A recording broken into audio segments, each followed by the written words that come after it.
Hvad er god undervisning? Hvad skal de studerende bidrage med? Ræk hånden op og vis interesse. Vær nysgerrig og kritisk. Vær forberedt. Læs dine ting! Er skriveøvelser en god idé? Ja, for øvelserne fremhæver de centrale pointer i en tekst.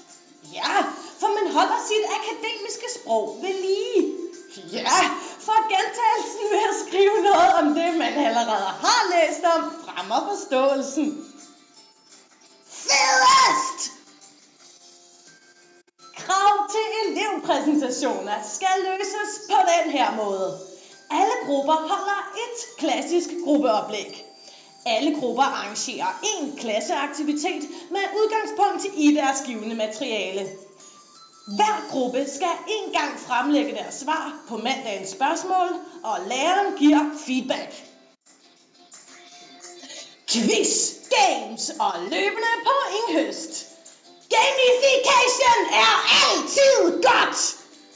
Ikke kun førstepladsen skal have point, men også anden, tredje, fjerde, femte og sjette pladsen. Konkurrence fremhæver lysten til at medvirke. Andre muligheder for studenteraktivitet. Relevante udflugter med efterfølgende opgaver.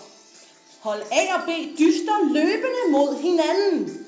Kageordning hver mandag! Det er lige med 15 ECTS-point. Tillykke! Du har nu bestået verdens bedste fag.